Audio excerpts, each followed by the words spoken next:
Today on ELN Morning. Sky high. Gas prices are climbing as high as 10 cents per day. How students are budgeting before spring break travel. Accommodation irritation. A sudden change in disability services leaves students frustrated. And leading ladies. We highlight a small business across the street in honor of Women's History Month. Today, March 10th, 2022. This is ELN Morning.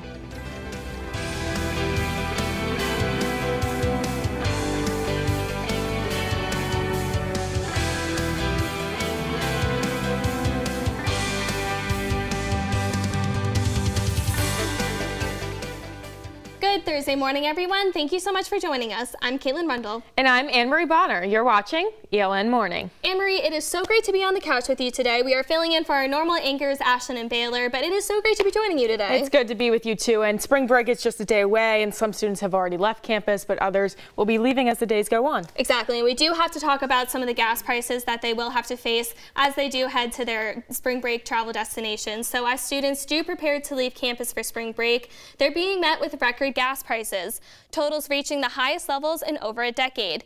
Just 1 week ago, a standard car taking regular gas averaged $3.79 a gallon. This morning, it's $4.19. Nationally, the average was $3.66. Today, it's up to $4.25. Students across campus say they're trying to budget their best options before hitting the road.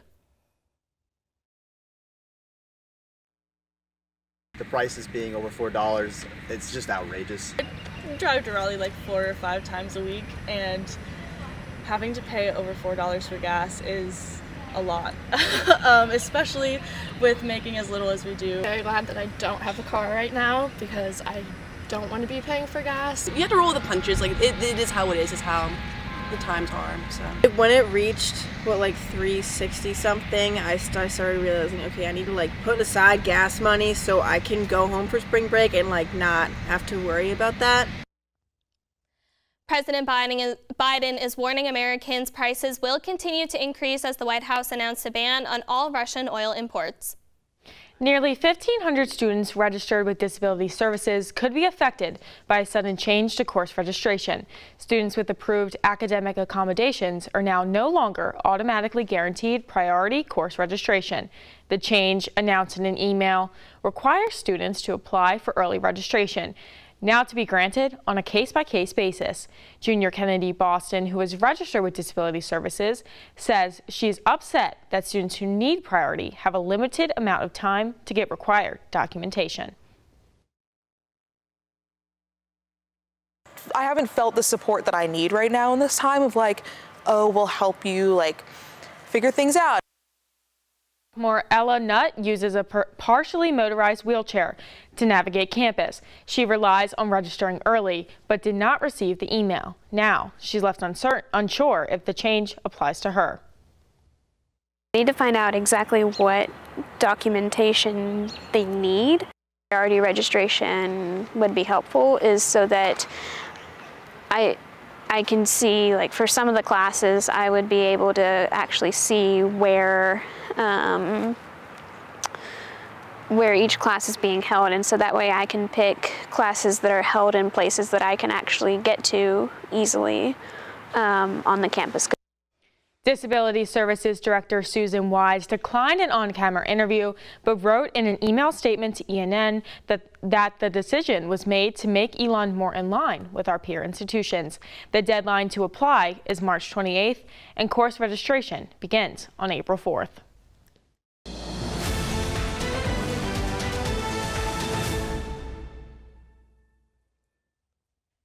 Elections for the makeup of the next student government representatives will soon be underway when students return from spring break.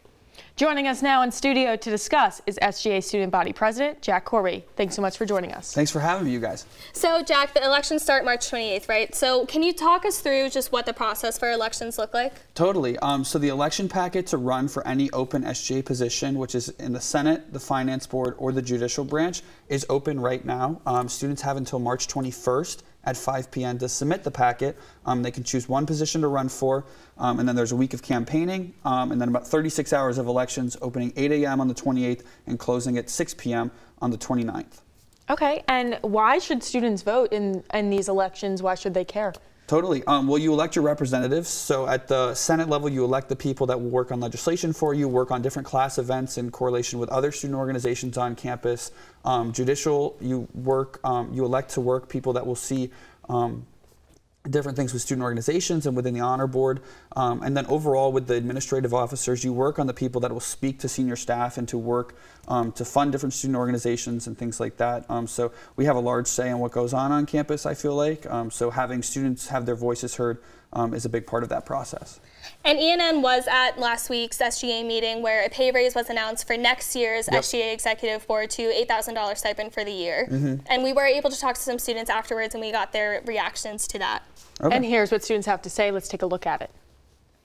It's pretty surprising. It seems like a really big increase from what it was, and I just wonder where the money is coming from and what it could be like otherwise used for. I think it's great if people are getting paid more. I don't see any issue with that as long as there's, I don't know any like negative impacts to that, so I don't have a problem with it. I feel like it's reasonable and it's a good thing for them to increase after all the work they do on campus and everything. I don't necessarily see SGA's involvement on campus enough to warrant them getting paid more than the average student worker. I'd like to see them more on campus because of how much they're getting paid. I think they could use that to sort of like spread awareness for what they're doing, kind of make themselves more known on campus. And could you just clarify where this money is coming from and why it's happening in the first place? Totally, yeah. So just to clarify, the raise is only for the 4 administrative officers. So the student body president, the vice president of finance, the vice president of communications, and then the speaker of the Senate. So not everyone in SGA is paid. It's just the 4 top level executive officers. The stipend does come from the student activity fee allocation that SGA receives on an annual basis. And the raise is coming just after different things going on campus. It's only been raised once since 2001. So it's just keeping up with inflation. It's keeping up with the work students do on campus. Also, we really thought that with the raise of the stipends coming in, the 4 executive officers would be able to focus in a little bit more on SGA. Over the past couple of years, the executive officers like myself have held other jobs on campus, which I've been able to manage, but being able to dive more into SGA and really devote more time to the organization, we thought would make it worth it. And thank you so much for that. Yeah, thank you, Jack, for joining us. Yeah, of course. Thank you for having me. Of course.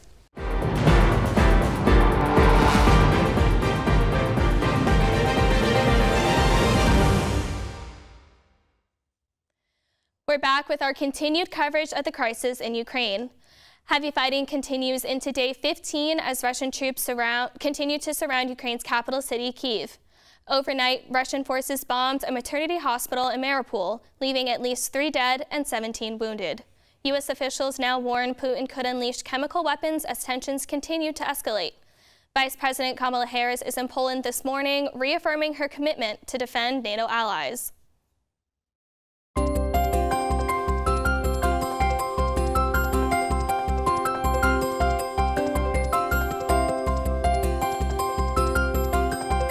Just about 9 minutes after the hour now, and joining us live under the Oaks for a look at the weather ahead is our Brett Turnbull. Brett, good morning to you. Good morning. Thank you, Annemarie and Caitlin. It's a bit chilly out here under the Oaks as the weather has gotten a little bit cooler than we've been used to recently. We're expecting some slight rainfall this afternoon, but the weather should stay pretty cool throughout the day. As for your Phoenix 5-day forecast, Friday will have us feeling a little bit better, a partly cloudy day with a high reaching near 70 degrees. The sun should stay prevalent throughout most of the day. Saturday, the rain returns during the early parts of the morning, but as the day progresses, that rain should subside, so pay attention to that as you start your spring break travels. Sunday will be filled with sun and cooler temperatures though, as the high for the day is set at 52 degrees with a low of 30 degrees. And as for the early part of our week next week, Monday and Tuesday will both be inching near that 70-degree marker as the sun will be visible throughout both days with just a partial cloudiness accompanying it. That's all for your Phoenix 5-day forecast. Now back to Annemarie and Caitlin in the studio. Brett Turnbull live under the Oaks for us this morning. Thank you so much. The Academic Council, ELN's governing body for faculty and staff, is discussing a new required course on equity for future students. Council Chair Jason Husser says the committee is working to make the course applicable for all majors.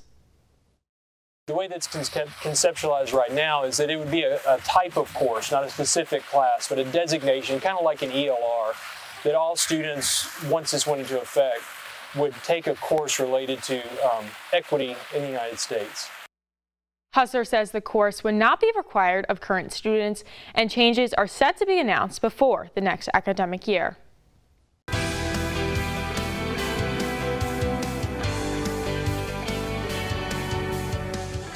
March is Women's History Month, and today we feature 3 female stylists who run their own hair and makeup companies just across the street from our studio. Our Annemarie talked to one owner about empowerment in the business. 102 North is a boutique hair salon where 3 women share a love for the artistry. Stylist Shelly Miller says she has loved watching the small business grow over the last few months as she and her partners develop it through social media and marketing. She says working in an environment where she can support her female co-workers and their passions is what makes it special to her. It helps when you are encouraging somebody else to, it helps, you remind yourself that, you can do and achieve and, do whatever you want to do by encouraging the person beside you, and we just feed off each other in that way. Miller says she has leaned on other female members of the salon community in North Carolina for advice as the business grows. By doing what she loves, Miller says there is nowhere she'd rather be. We're just kind of a setup and create a beautiful environment and space and safe and friendly and kind that they can, achieve whatever they want behind their chair. Miller says she feels lucky to take her work to a college campus. We've really loved getting to know students from all over, and it's not just in the town that we're living in, but every person in our chair is from somewhere different. Annemarie, ELN Morning. It is so great to see a woman-owned business just so close to our studio. It is, and I think it's important, especially for us too, as 2 former female sports directors as well. I mean, we see change happening in our industry as well, and then to see change happening in just industries in general with females in leadership positions, I think that's awesome. I do too. For more stories like these, pick up a special edition of The Pendulum honoring Women's History Month on March 23rd. And that's all the news we have for you this morning. Thank you so much for joining us. From everyone at ELN News Network, we wish you a safe and relaxing spring break. And we'll be back on the air for another edition of ELN Morning, Thursday, March 24th at 10 a.m. Eastern. In the meantime, visit our website and follow us on social media at ELN News Network. Have a great break, ELN.